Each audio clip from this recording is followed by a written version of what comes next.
And we are recording. It is Mo Money of the Mo Money Sports Network, the sports network for the sports fan. With me, as always, is my co pilot, the one, the only, the bistro of basketball knowledge. If you don't pick up what he's putting down, you're doing something wrong. How you doing tonight, G? Well, I don't got my windbreaker, but it ain't about a tiebreaker. Because you know where I'm going It with might this. be if Lakers. you're a Laker fan. Lakers in five.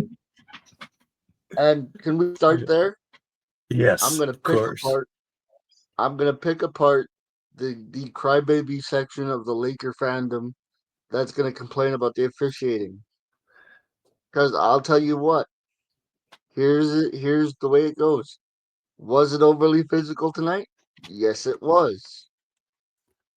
And is it gonna be that way when it comes time to the playoffs? Yes, it is. Now I will acknowledge that as a Laker fan, most of that goes our way most of the time.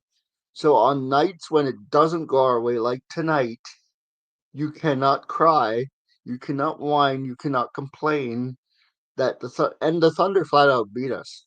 As a matter of fact, I text you at halftime and said it was over. Yeah. And that's where I And was like, Vegas when you agrees. I saw that probability, and it was like for an 8 point game, 87% or something crazy like that, win probability for OKC. So something told me you weren't the only one reading that vibe, right? Like that's a crazy probability but for an eight I will point tell you game. this. It had nothing to do with the score at the half. I know we were down eight, and Clearly, people yeah. go like, it's easy to call it when you're down eight. No, I was reading the rhythmic temperature of the game. And for those of you who do not know what the rhythmic temperature of a game is, I'll explain it to you. It wasn't even the Lakers weren't lethargic. They weren't missing their shots or anything like that. But you could see that the physicality of the Oklahoma City Thunder got under the Lakers' skin because the Lakers are used to getting those calls. Mm. Now, I will say that Shea didn't get a call on Sunday afternoon either, and we won by 24. Right. And the Thunder didn't do a good job of keeping their composure either. They let the game get away from them. So it's happened on both sides. But what I'm saying to Laker fans is this. What I'm saying is the reason I was able to call that game over at half, even though the Lakers had to lead in the second half at some point, I still knew it was done because there was a moment in this there were two moments in this game that will stand out to you if you go back and watch the replay. Mm. One was a Jordan Vanderbilt score, or not a Jordan Vanderbilt score, a Vanderbilt score. Jared. Yeah, Jared Vanderbilt, sorry, that's right. I think. And he got a dunk, and he got a technical for a stare down, right? Okay. And the second moment, and at that point the game was still close. It was back and forth. And as Jared Vanderbilt, you have to know better. You have to know the time, the situation, and the score. It's like the And guy here's the on Florida that got one for bouncing the ball in that game. Sorry, go on. And here's the thing, Jordan Vanderbilt, or Luka Doncic, you are not. You are not going to get those points back for us. You're putting the load on everybody else, and that's just the way it is. Mm. Now, point number two, Luka getting his second technical. The first one I'll let you get away with because you always throw a temper tantrum and you usually get teed up anyway. Yeah. The second one I have a problem with because there's 7:32 left and you're still in the ball game. You cannot take yourself out of that situation. You cannot take yourself out of the situation. Question right there. Do you think he knows that and that's why he did it? Because he wants to rest for tomorrow? He could give an F if this win for the Lakers, whoop de F and do. I'm going home tomorrow to slay and destroy. So I'm going to use my energy and maybe I won't exercise my discipline right now of ref, uh, It's a anger. bad look. But he's never been worried about that. So when he just decides, hey, maybe I'll just unload the clip on this one. It could be. It's a stupid Could you move, blame him but though, as a just from a human level of wanting to be at your on a best? human level, no. You know, like On a from like it tempts the basketball gods, that's for sure. That's what I'm saying. And what do I always say about the basketball gods? You do not put that energy out there. But here's the thing, he's Anyway, like a basketball god. no, he's not. His name I is love Luca. Luca. It's almost Loki. You know what I'm saying? He's that I love Luca, but let's let him win something first. other than the hearts and minds of But everybody in Dallas, Texas. and Laker Nation for that matter. However, I will even call out Laker fans for this. Because there was a moment where Caruso took a foul and he stomped off and crossed his arms and got mad too. Guess what? They didn't call that. You know what? We're the purple and gold. We got reputation tax tonight. You know what? Deal with it. Because that's what you're going to have to deal with in the postseason. And, tonight wasn't our night. And I knew it early. Because Hmm. when Oklahoma got punched in the mouth, they answered back tonight. They didn't quit playing like they did the night before. Man. Now, now I will say this, and ifs and buts and whatever you want to say afterwards. But I will say this: if Lucas stays in the game, does that game turn out different? Maybe. But like I said, you as Luka Doncic cannot take yourself out of that game in that situation. You have to know better, and this is a good lesson for OKC too. When you lose your composure, you have to know better. You can't fold like a cheap suit because things aren't going your way. And this is a message to Laker Nation. Yes, 95% of the time, it's G coming to me and saying, you know what? The refs kind of gave you that one. I can say that tonight. Was it a little wonky? Maybe, but I'm not using excuses. We lost. And and here's the caption of the night. We should know better. Vanderbilt, you put in a dunk, you take your 2 points, you go down the floor. You don't put in a dunk, get in somebody's face, and give that one of those 2 points right back because you are not good enough. Okay. Because you are not good enough to get it back for us.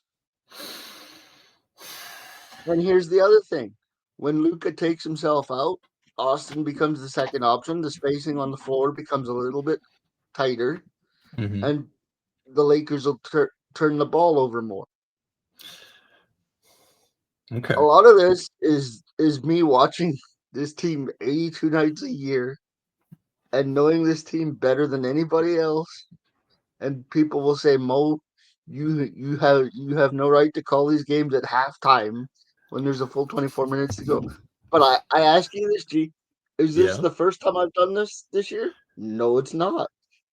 definitely No, it's not. not. I've done this before, and I do get them wrong occasionally.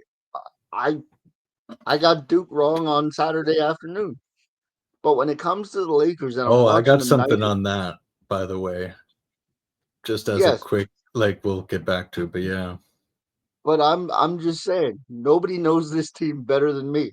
So Hmm. if I text you and tell you, hey, tonight's not our night, you can usually bank that, right? I pretty much took it as fact, like on an instinctual level, not on a like, oh, it was just like an immediate, like, oh yeah, it's done then, because Mo wouldn't say that unless it was clear, like a clear read on it. So it was, yeah, it was almost like not worth. I didn't check the score even, right? Because I just saw, right before it came up that they had lost, but I didn't know anything other than that. But I just assumed because you'd said it was done at half, and I was like, yeah, I wouldn't they say got the that game out in of the Dallas blue. coming up. They're going to be they're probably checked out already in terms mentally, even if they're still on the floor. So, do you think that has a large piece to do with it? Is that there's a unique circumstance there of the Dallas thing? I think that's a small part of it, especially when you're looking at Luca. But also, you are a professional basketball player, and those three instances that I picked out of the game. People will be like, "Oh, Mo, those are small things." Not when Mm. you watch this team every night. Mm. When you watch this team every night, you know when they're flowing. You know when they're in the game. So you feel like there's a risk of bad habits that are sort of presenting themselves there that could bite them in the Honestly, ass come playoff time, or what's your take? honestly, I don't think so. Honestly, you know what I think it is? I think the Lakers are watching the rest of the teams in the Western Conference struggle around them. Forgive the Houstons and forgive the Oklahomas. And they're like, we could almost lose these next three games and still be the third seed because everybody behind us is falling apart. And I think the Lakers understand that no matter what they do, they're probably going to be the three seed. And they've kind of punted on these last 3 to 4 games. That was going to be my question: was do you think there's a bit of that they can't lie to themselves and pretend to care for these last three, especially when the one they are going to care about is not this second of back to backs against the OKC, who they just thumped by like 40 points in their own house. Like I can understand the aspect of like, man, you got to be crazy motivated to get up for that, given all those circumstances of what you're saying near the end of the season, tired roster. Dallas game, is it tomorrow night? It's tomorrow. Like, that's such a heavy combination of That's why I'm not worried yeah. about the playoffs because I'm looking at this and going, okay, this was our stumble. This was our. And to be honest, Hmm. G, I caught the Laker Nation podcast this morning where they give you the Okay. lineup booth. Yeah. Everybody and their mother was questionable today, so I know their hearts weren't in it. But I gave them 2 quarters. And I I saw was the fair. yeah, I saw that report too. Yeah. I was fair. I gave them 2 quarters, and I text you at the half. I was like, "This is over. It's already over." And you know what? People will say, "But the Lakers were winning in the second half." When you know, dude. Because tell You me need a lot something. in the Tell me tank to this. win the game, big time. Give me this, G. Who studies this team more than I do? Magic Johnson, maybe. Flea, Flea from the Red Hot Chili. He's always courtside there. Yeah, That guy's yeah. an the guy's an animal. He might be parallel. I'm not saying higher. He might just be running parallel to you in that. You Jack know what I'm Nicholson, saying? maybe. I don't, if Jack is still all there, then hell yeah, Jack's probably right there with you.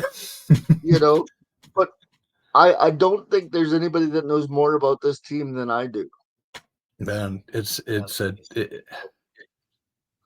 a banked thing when you say that they're going to be done for the night. Yeah, you can safely put that money down. So your take going into Dallas tomorrow night, I got to ask, does this game give you nerves going into tomorrow? Like, oh man, they kind of didn't pick No, their lane, or do you think they're going to and be gassed? I guess, and no, which no, no. you know. Here's how this Dallas game's gonna go.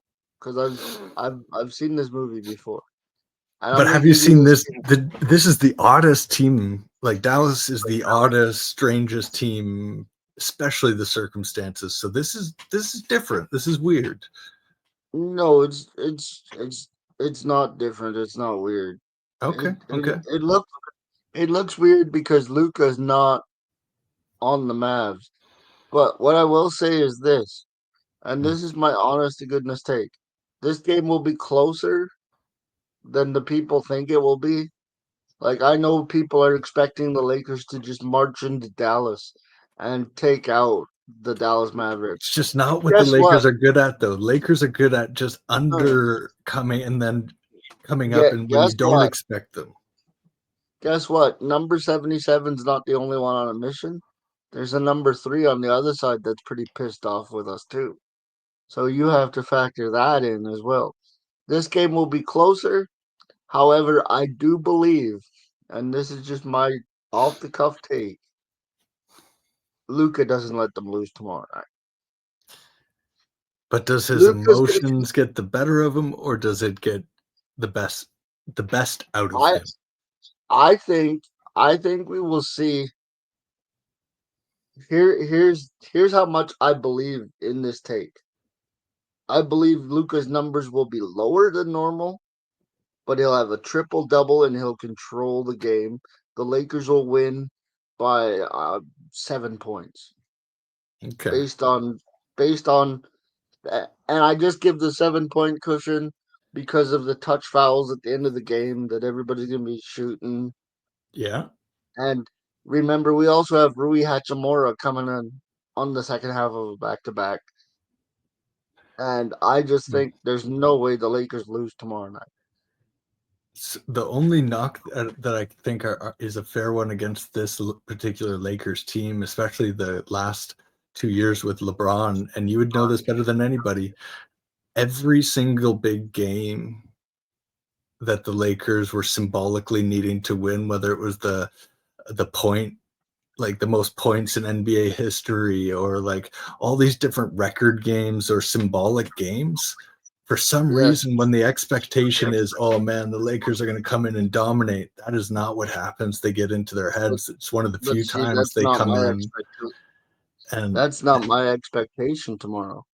My but a lot expectation is of not. ESPNs and stuff will put that I on, don't saying, give a damn what ESPN says. You but know that's the why narrative ESPN? that's out there, right? You know why ESPN has to create that narrative? Because they need people to watch their damn show. Hey man, storytellers be telling, you know. You know, it's like, and I got a lot of love for you, Shannon, and I'm right there with you, man. Lakers and five and all that jazz. But I know you're a showman, Shannon, and I respect you for that. And Stephen A., I know you love ball, and I know you're intelligent. But I also know you're the highest paid anchor at ESPN next to Pat McAfee. So, with all that being said, I'm just giving you the facts. This isn't going to be a blowout game. This isn't going to be one where the Lakers are expected to. Well, let me rephrase that. They need the Lakers storyline to be they're going to pummel the Mavericks because people want to tune in and see what happens.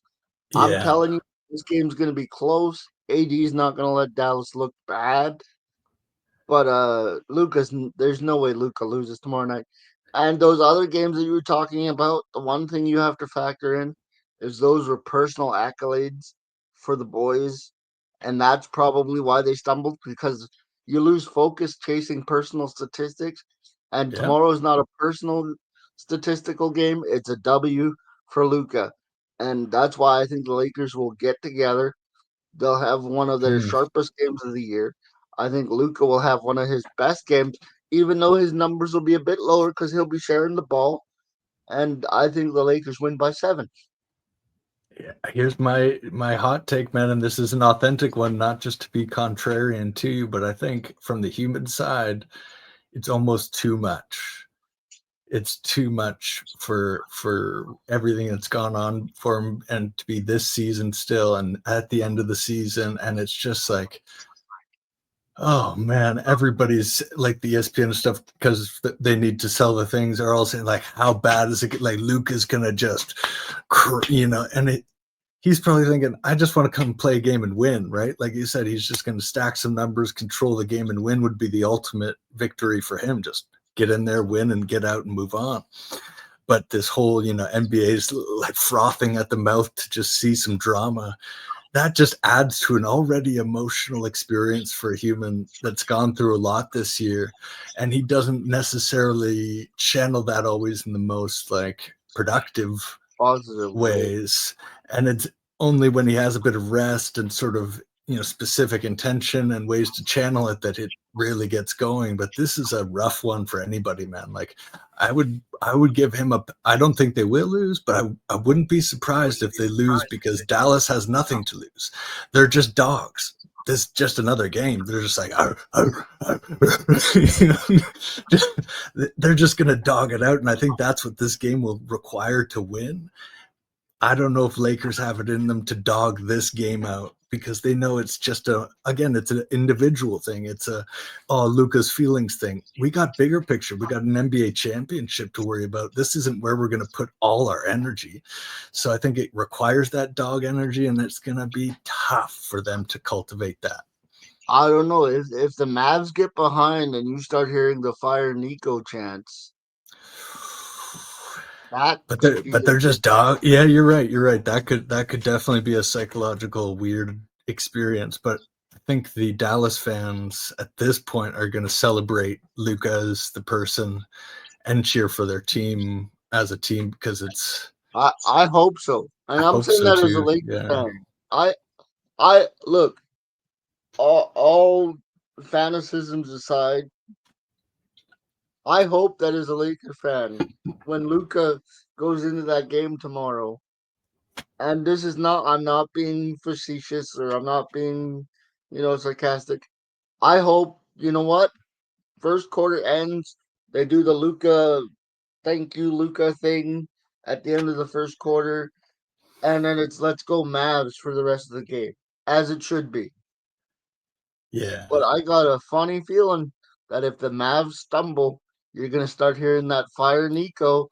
And I know you hate it. And I know we don't like to bring it up on the podcast. But if the Mavs stumble tomorrow night, we could hear a lot of fire Nico chants. I hope that doesn't happen because as a Mavericks fan, you should root for the Mavericks on your team. But, yeah. I'll give you the first quarter to do the tribute thing. Hmm. That's what I'm hoping for. Where do I you was see this? Well, I think actually the fire Nico thing, if you were going to say fire him for anything, Brian Windhorst pointed it out this week. He's like, it's malpractice that he didn't get Austin Reeves in that deal. How happy was I when that? Malpractice. How And happy was I when that didn't he happen? he's not wrong, is he?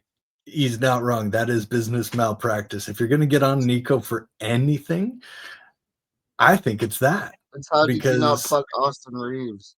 man, yeah, you could like you just it's yeah, it's unfathomable that you didn't demand that as part of the deal. Because if you'd pulled in Reeves, Davis, Christie, and whatever else, but like that, the way Reeves is playing, man, that would have been a digestible deal, perhaps, especially the way he's been playing this year. Like I think that would have made Dallas a lot comfier. And the fact that they didn't push for that is crazy. I definitely think that is nuts. But maybe he just didn't see the level of Austin that everybody else is currently still just getting used to. And I think, you I'm know what I'm it gonna is, bro?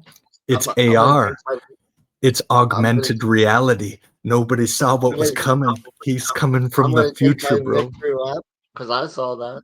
I saw it. AR is from the future, man. He's augmented reality. I'm gonna start that right now. He's And, got the AR and glasses on. You know what I'm saying? All he sees are buckets. what's your prediction for tomorrow night? I think when you got LeBron having your back, like I think he will in this one, just from like protecting the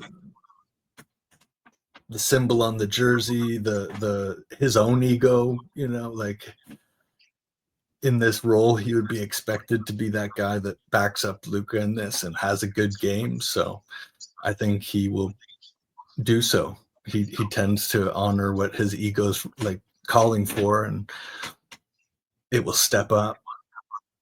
So I could see them pulling out by the fourth quarter, start to open it up and get to like a 10, 15 point lead or something. And by then, Dallas is, had fun cheering on their team, but aren't going to boo and call fire They're Nico, not but gonna in the boo fourth Luca if he quarter. wins tomorrow night. They're not But gonna if boo Luca if he wins tomorrow night. no, and they're not going to boo Nico if they get to the fourth quarter. Then it starts to get away on them, right? Like I think if Dallas can Yeah, stay competitive, which I I, think they I want will to make because of it.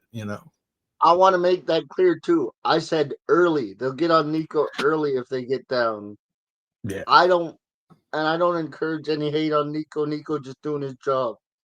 But Yeah, and we know in billionaire world, it's always just like, who knows, man? Who effing And who knows knows? all They these could be things? prepping for Vegas. Who knows? I can't tell you one way or the other. In this game But of smoke and mirrors, everybody's a villain, everybody's a hero. So you just but, gotta, but well, if you're the hero long enough, you live long enough to see yourself become the villain. Trust me. you just gotta see through the mirror. That's all. What's on the other side? So you said you had something on the Duke situation down in Yeah, yeah, man. So remember I said Maluch or Maluach? Can we choose which way we're going with this? I'm just gonna say Maluch. Let's just Maluch. for for the sake of simplicity, let's go with Maluch. And if we're wrong, somebody please correct us in the comment section. Yeah, And man. don't forget to like and subscribe. I'm bad for that. Mm, That's why I yeah. have the ticker at the bottom that says like and subscribe because I always forget to do that. Make the But robots what's do it. your It's the jobs we don't want to do, make the robots do. That's fair. what's your theory there, Bozzy? Excuse me. It's more news. I found out some context because we were talking, or I was talking about him not having a very good game in terms of like 1 point compared to 20 something and just getting nothing but alley oops and big defensive And he wasn't stops. even boarding or anything like that. So here's why, man. It's really actually upsetting. So give me a second here. So the day of, I guess it was, of the game, he was Which would be the informed. Saturday. Yeah, he was informed that the president of the United States had just put a new ban on South Sudan because they wouldn't take, migrant uh, prisoners. So Trump said, okay, well, no more visas for any South Sudan people at all. Like nobody's coming into the States anymore from South Sudan. His entire family's there. They were about to Oh, come join him for this watch thing. him play. He doesn't even have a passport for America. Like he's here on a student visa. So if he like he could end up like there's so many So things, he but like and there was other things that had come up for the South Sudan thing with political this and that, but essentially Trump just like hammered them with all these things for no reason. And he was informed that right before the game, like, oh yeah, your family's trapped.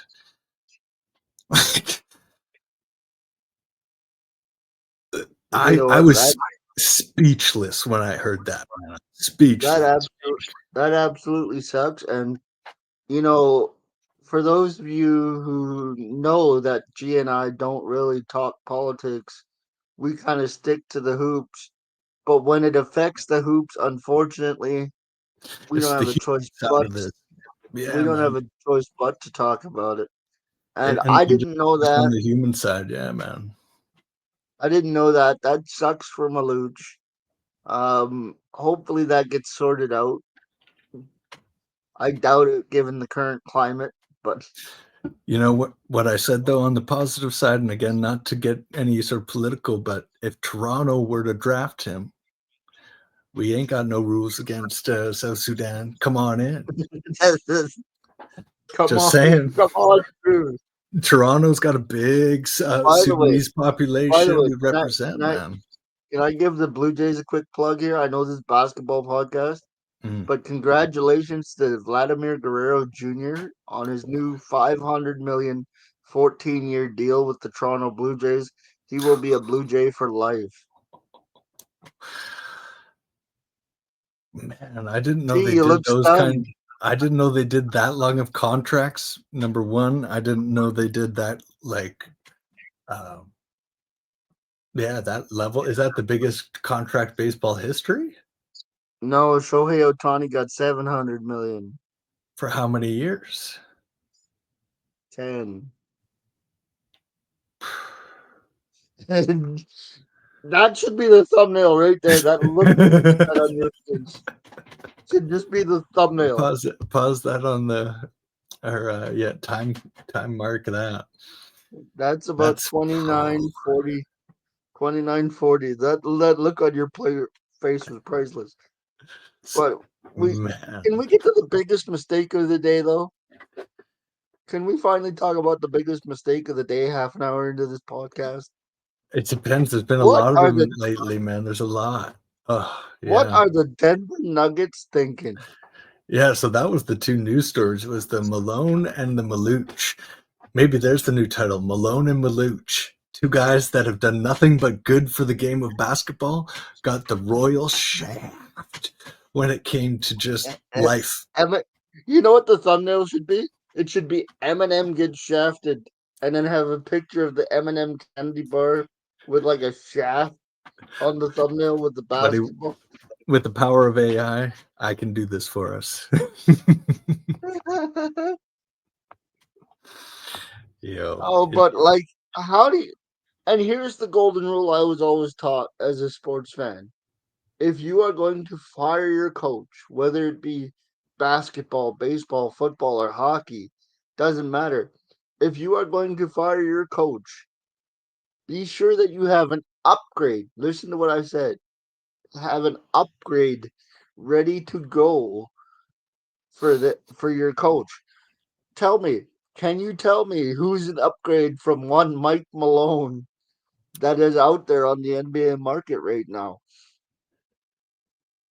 timing. We got to talk about timing, man. What is this time? Like, I'm still, my logic brain can't get around it. Even if you're saying F this season, we don't expect anything from this season. We want it to end. How still, why do you do this now? Why not just ride out whatever miserable ride into the playoffs I and do had it this after? question about Taylor Jenkins, remember? When the Grizzlies let Taylor Jenkins go, I was like, why are you doing this now? You're the number 5 seed in the West. With that one, I almost rationalized it as there's so many petty little egos on the Grizzlies team that to even have a functioning squad going into the playoffs, you have to have a coach that players would talk to. And I feel like the players are so petty, they would have like silent treatment to Taylor Jenkins. You know what I'm saying? They would have just been like, Be like so. us be like us trying to run a podcast and me going, gee, what do you think? And you're just sitting there like this. Mm-hmm, Okay. mm-hmm. I see what type of get you know what I mean? It'd be the same thing. Just staring off into space, all jaw like. So I think But that's like why that's there. But for Michael Malone, he commands universal respect. Even if the players didn't like him anymore, they're going to respect him enough to play out the season according to his, vision, his coaching, his this and that. Like it makes 0.000 sense on why now, other than to make a point of like somehow personal grievance against him, right? Because why else would you do this? there's been a lot of coaching decisions over the last couple of seasons, G, that I've just shook my head and went, what? Because you look at it, okay, Mike Malone gone, Taylor Jenkins gone, and not just because of the firing, but because of their timing and their seating, but also you look at a lot of the other places in the NBA. You're sitting there going, why are these guys getting fired? Like there's so many franchises in the NBA that have replaced their coaches and just been like, oh, we're just moving on. I got it. I know exactly why. And a shout out to my pops, I think, who tipped me to this one. There was guys talking about this exact thing, man. Know why? Scapegoat. So easy. So easy as an owner to not invest in the apron and paying KCP his money after a championship run, or paying X, Y, and Z. And when you don't invest in your team and you start doing mediocre, even though you have the best player on the planet, possibly in the top 10 all time, and you're struggling. Oh, is it because Michael Malone and the manager couldn't make gold out of, kryptonite, Caps, yeah. right? Or should they have invested in going to the first or second apron, and da da da da da? And the lack of that is actually the reason. But no, no, no. Why not just fire the coach because it's his fault? It's the LeBron. Okay, next question. Yo, with How that. qu- how, how long is Mike Malone unemployed? He's not. He's still getting paid, and he'll be hired before this contract's done paying him. There won't be a break in this guy's paycheck, guaranteed. So you're just like he's on payroll. Somebody's gonna. Oh I yeah, guarantee you, he I would rolls be right from shocked. this one directly into the next whenever this one ends, because there's still obviously a bunch they'll have to pay him out. I would be shocked if Mike Malone isn't coaching next year. He'll be an assistant at worst, consultant at best, where he gets some real good money. Yeah, you don't have to publicize what you're getting when you're a consultant. I'm just like that's a Just ask travesty. Doc. But, oh my god! You can't afford Oh, Doc as a consultant, but you can afford him as a head coach. But a head coach has job security. Consultants kind of come and go a little bit, but that's why you get to charge high. But Doc is so smart, he did both. Anyway, sorry. no, I'm not gonna let you do this to me, G. I'm not gonna let you get me on a Doc Rivers rant in No, the we gotta course of stay this strong. show. Stay strong. Nice try though. But Hey, and I just wanted Embiid to the Raptors. What? what Just to get what? your attention elsewhere. I was just like Yeah, Embiid to the but Raptors. Yeah. but but these forgive me for saying, but these sham of a playing games, at least in the Eastern Conference, you've got Miami, you've got Atlanta. I'm missing somebody, I'm sure of it, because there's two teams I haven't named. Chicago, Chicago. Oh yeah, let's not forget the mighty play-in Bulls who are in there every year. Orlando. Oh my God, I Would you might be the do? smartest man in the whole NBA fandom because I don't watch the play-in turn. I was looking at those. I was like, there's just garbage all around for both sides. So you're absolutely correct in us skipping those. On the one hand, it might be interesting in the West for one of the games, but it wouldn't be a must watch. So No, and that's yeah. my thing. Here's the Uh, question on matchups I got to ask you after what you're going to say there. no, go ahead. You go first. What I was gonna say wasn't that important. I was just gonna wrap up the Mike Malone thing. I'll do that in a second. Go ahead. Mm. Well, yeah, let's finish that because I'll get derailed. I was going to go into the East a little bit with the Pistons Okay, and seeding there. So so yeah, and forgive me, Denver fans, for wording it this way. But who do you think the poor sucker's gonna be that winds up coaching the Denver Nuggets now? who's next on? Like whoever's left or to the right of him on the bench just slides down. They're just gonna slide somebody in there. Oh, that's horrible. That's what happened with Joe Mazzulla. And he took that opportunity and he Austin Reeves'd it. He killed it and he kept his job. You know what I'm saying? He's like, I can shoot. And they're like, all right, you shoot for now until we find somebody better. And they're like, this guy's actually pretty good. And like, should we just keep him? And like, yeah, just keep him. And he wins a championship. Joe Mazzulla, shout out. Did you watch any of that Celtics, by the way? Oh, that was a barn burner of a game, dude. That was a barn burner of a game. Of course, the Lakers started at 5, so I was Yeah. otherwise preoccupied. But yeah, there's I don't know who coaches Denver. I don't know what they do after this. Maybe it's like maybe Jokic just goes home now. Like I don't know what's the plan for the Nuggets here. Forfeit? I don't think they have one. I was saying if I was Jamal Murray, that's maybe why my hamstring suddenly got worse. You know what I'm saying? Follow my logic on this. Hey man, if Oh, your franchise is telling you as a player, you're Jamal Murray here. Watch me on this one, man. This should sum it up. If I'm Jamal Murray, I'm about to come back, but I'm not 100%. But I want to do it for the sake of the team. I just got a memo saying they're going to fire the coach, fire the manager, and not going to put any more money into the team next year. Do I want to risk my injury getting worse when I'm pretty much one injury, bad injury away from being done?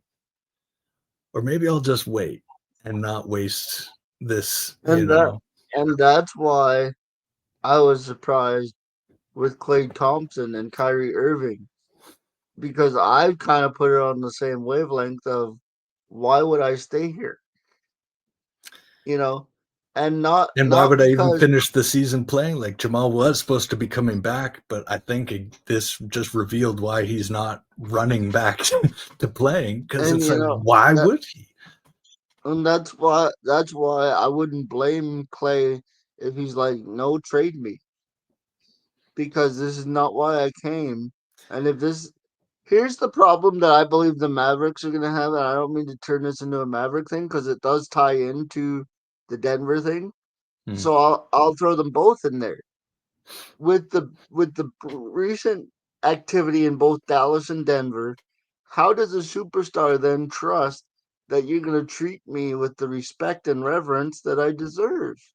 There's no way you can guarantee that when I just saw you fire your best head coach you've ever had and you chipped off your franchise player for for for, for less than equal value. I'll be nice and say less than equal value. So with those two franchises, how are you supposed to convince stars to come and play for you? Never mind spending the money. How are you supposed to convince guys to sign? Well, one, we're not Phoenix. Two, we're not Sacramento. Three, they go down, they use that. And I think Toronto uses that. They're like, well, as long as we're better than the five worst, somebody will always like be interested in coming here. As long as we're not the worst of the worst, it's sort of edging yourself into mediocrity, but the owners maybe don't care because they can coast off their last ring they won. Both the Nuggets and the Raptors can both point to that and be like, hey, man, come talk to me in 40 years. And then you can get on my case because the Knicks and the Sixers and all these other big franchises haven't won a effing championship in 50 years. We don't need to do shit. And that's some of these owners' mentalities. So to answer your question, I think if you're a player and you're wanting to compete for a championship, you have to look at which owners are actually willing to spend the money and invest in it short and long term and make the sacrifices when necessary to do it, but aren't just Matt Ishbia either, because that's the negative side of that, of like, hey man, let's go second apron. Oh, Bradley Beal. He's I'm just wondering because I'm like, okay, I don't so trust there's you, that. so how am I gonna play for you? I think that's the problem is you got to figure out which franchises are serious. And there's some that know that you have to invest, right? Like you've got to spend some money, and some teams are just a little bit cheaper and not wanting to do so. So separators. Daryl Morey, Separators. he's willing to pay, you know. Yeah, we're just gonna ignore the fact that he's missed on every decision he's made in the last. What's worse though? Not taking a shot and just firing your guys and scapegoating Michael Malone. I would argue that that's worse than just taking a shot on some bad No, see, superstars, no, right? see, and that's my problem with Sam Presti. Great drafter, Mm. but when it comes time to make the move to put your team over the top, Sam Presti doesn't do it. And is he going to pay all those guys? Ooh, doubt it. Is he going to put Doubt them it. in the second apron? Doubt it. And then does Shea That, go, boy, would have loved to have at least one all-star on my team, you that know? wasn't me. That wasn't that wasn't created because of me. Like, let's see somebody that got there on their own and then joined Shea, because so far he's created all the all stars on his team. Literally. Yeah, and that goes back to the Derek Lively thing I talked about before. It's gonna be interesting to see what he's like without Luca. Yeah, yeah, it'd be super interesting. I think he's got great potential for this type of NBA, but No, uh, I think he does yeah, too. I just especially think with he needs Kyrie. Yeah, I just think he needs the right point guard with him. That's all. as soon as Kyrie's healthy. So we're waiting until 2046. Hey man, and the way time goes by so fast, that's like tomorrow. That is like tomorrow. But you were gonna touch on the Eastern Conference as we were talking about the play in there before I jumped into the Mike Malone thing one more time. So I was watching the Celtics Knicks. That was the other big game on TNT tonight, and that got me thinking about the East seedings and this and that, and looking at the Knicks in third. I think they're locked in there right now. The only ones that are possibly switching is the 4-5, which is, or sorry, the 5-6. No, shit. I got this wrong, but Milwaukee and Detroit, I think, are the two teams that are separated by like 2 games and could still kind of go either way. But right now, it would be Knicks versus Pistons in the first matchup. And after watching the Knicks tonight, they've kind of had everybody at their best. They had all the calls going for them. They had the Garden going for them. And they just don't have Uh-huh. enough. And I think they know that, And right? that's the whole thing. And Detroit knows that they don't need anything. They're going to play their hearts out no matter what. And over 7 games, man, Well, Detroit's got nothing to lose. bad boys for life. I say Pistons take that first round if it's the Knicks. I disagree. And only because and it's the same thing I'm gonna say about the Detroit Pistons that I said about the Oklahoma City Thunder. When you turn the lights on and it gets real, Bro, and you Cade have the Cunningham Jalen ain't flinching. Isaiah Stewart is the the bright light. He's coming at This you. Piston team has never been there, so I'm not It's true, but if I was entirely. gonna bet on anybody that steps to the light of a dynamic that like physical dynamics of toughness and stuff increases in the playoffs, some teams struggle with that. Cleveland struggled with that last year big time. Detroit doesn't struggle with that. They struggle with holding that back. Like they're extremely physical team, and Knicks don't have anybody but 5 guys. And That's true. And you know who Cat's the half next half downfall a might be? half a brain sometimes. Like that foul on Tatum that sent it to overtime was like, dude, what the first basketball game, man? Come on. Anyways, You know what the true downfall of the Knicks is going to be? It's going to be Tom Thibodeau. see, there's one that is like the opposite of the scapegoat, where it's a guy that probably should actually get fired because they're making pretty good roster moves and choices, and he's not doing shit with it. Yeah. I still have the Knicks because I believe Jalen Brunson is good enough to lead the Knicks with Carl Anthony Towns over a young Detroit Pistons team, and I think that's where the inexperience will really hurt them. So I'm taking the Knicks, but I'm gonna say the Knicks in 7 over if You it's the Pistons. you don't want to go 7 with the Pistons, bruh. I'm gonna start being like Shannon Sharp, but for the Pistons. I'm gonna come up with my own thing, and it's gonna be lethal. But just a heads up. I don't know. You can't get better than Lou Dort, child support, and Lakers in 5. Oh man, yeah. Oh no, There was it was divorce er, court, child support, and Lou Dort. Doesn't matter. Lakers in 5. oh, man, there was one I took on my phone this morning that snuck up on me. It even snuck up on them, right? Because like he had just came on to do a little bit, and he's coming on, he's doing his analysis, and he hadn't done that joke yet. And he was kind of just going on, and then he's like, "And Wendy, you disappoint me, man." He's like, "Tiebreaker, windbreaker, jawbreaker." And that, like the way he snuck in with it was like the most perfect uppercut. All Yeah. 3 of them on the panel were just like, commercial. We're done. like, We're going to commercial. Let's get this thing done. it was so well done, man. Yeah, he's a comedic genius sometimes. Holy. And that's why people love Shannon. Hey, did you Because watch that? Shannon's the man, dude.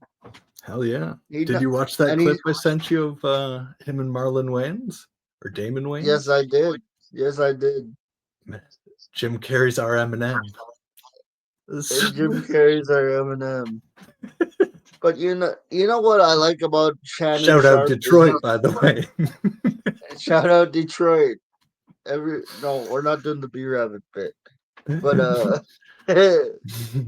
But you know, one thing that I really respect about guys like Shannon Sharp and Pat McAfee and Charles Barkley, they are authentically themselves. Mhm. Yeah, that's true. That's one thing I appreciate. And Stephen A tries to be, but I remember something I heard Stephen A say when he said I couldn't afford the shoes and he bought the shoes, and that's when you start changing who you are because you're dressing for the job you want, which I respect. Don't get it twisted, but guys like McAfee, guys like Barkley, guys like Shannon Sharp, they're not worried about corporate image. They're That's just true. being themselves. It's like Stephen A is almost the Madonna of sportscasters, where she almost like became this other role that she projected to the world, which was this larger than life image, but then she kind of ended up taking that on as a personality. And I don't know And anything don't really get about her other than from the outside, but it's very similar and don't ways of somebody just embodying their own creation, you know. and don't get it twisted. I got nothing but love for Stephen A. I've said it several times on this here podcast. But and as authentic as Stephen A tries to be, you just don't come across that way. And that's how Madonna always felt like to be, not to make a weird parallel, but like there's this big thing of like this big personality that's coming off as authentic to everybody else, but felt fake to me, but is very real in its fakeness. I don't know if I can. Yeah, it's a weird thing. And I know if Stephen A somehow gets this sent to him, he'll have a field day with me calling him inauthentic and this, that, and the other. But That'd be trust me, nice. Stephen A, I love you. I'm just making an observation, dude. Yeah, he's holding down for strong, strong And these and days. keep in mind, and one more thing before Stephen A gets really mad at me.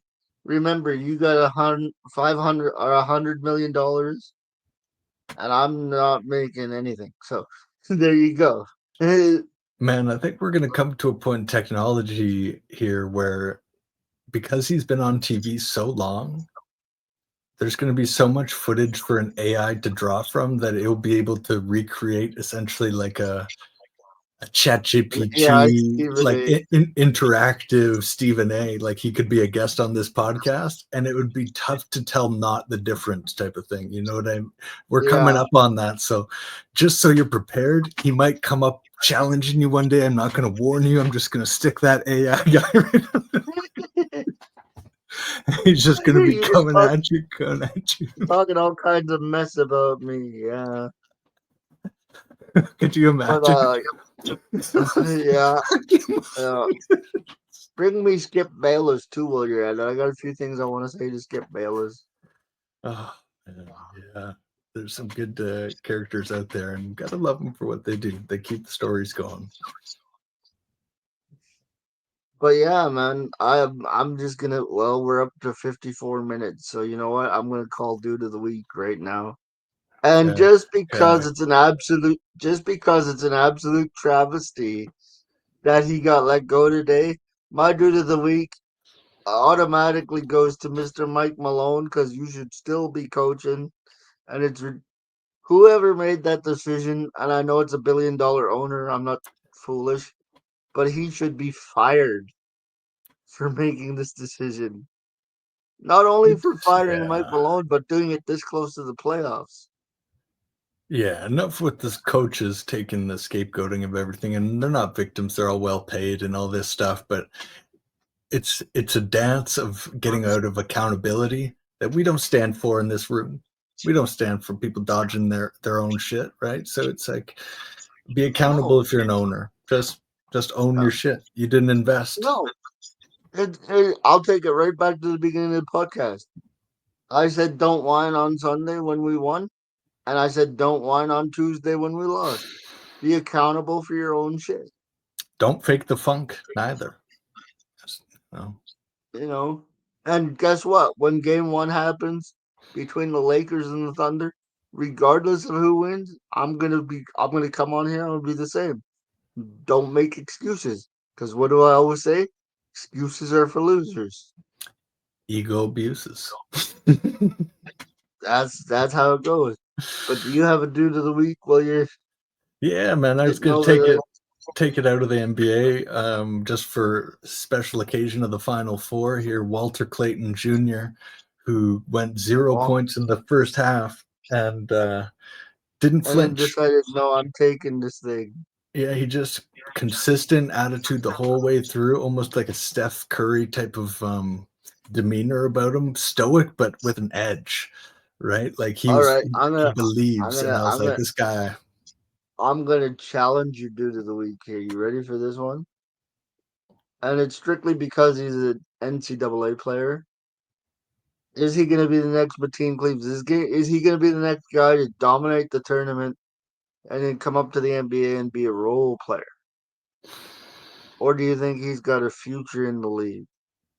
Mm, I think a role player thing would be like a great success for him. I think Um, it would too.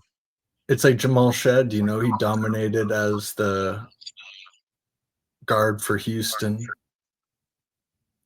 and he's like fighting for a roster position on the Toronto Raptors. Yeah. Not saying that's bad, right? They're millionaires and stuff. It's amazing, but um, competitive world out there, man. And Walter Clayton has the attitude, though, that I think could be the thing that makes him the Austin Reeves of some team, right? That he gets that opportunity. Let's see what happens, right? Sky's If the he limit. Let's see what happens. ends up on Yeah. Portland, ends up a guy that loves feeding it to him, and he just starts hitting shots. The guy's Any ceiling could accelerate, but I any don't see final us. thoughts for the people today?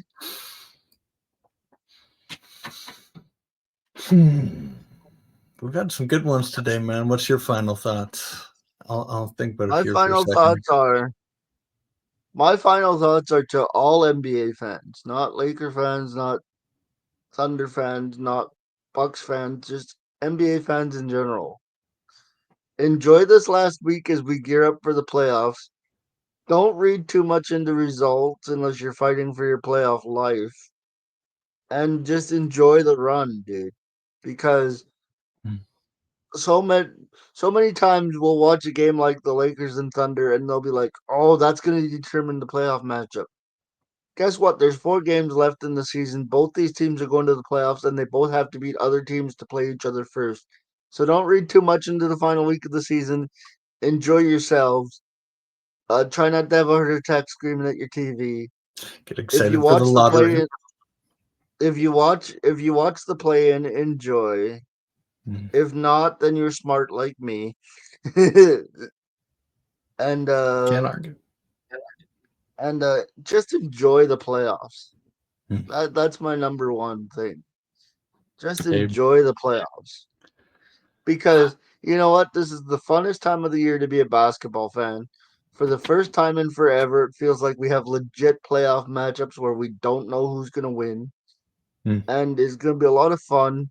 And for those of you guys who are going to complain in the comments that I told you weren't smart because you watched the play-in, I'm obviously being sarcastic.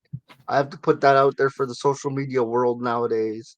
I was being sarcastic, and we're all smart because we love this game called basketball.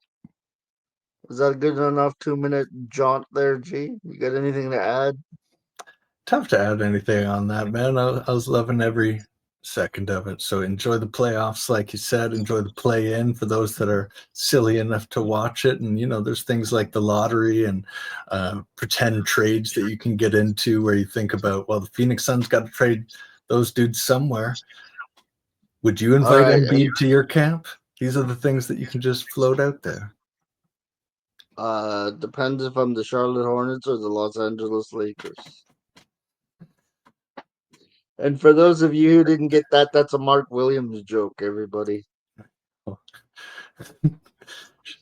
do you think, G? We'll see you next week. Amen, bro. Amen. Great chat. All right, and until next time, may your ego come from a place that keeps you humble, because they get mad at me if I don't finish it this way. Mamba out.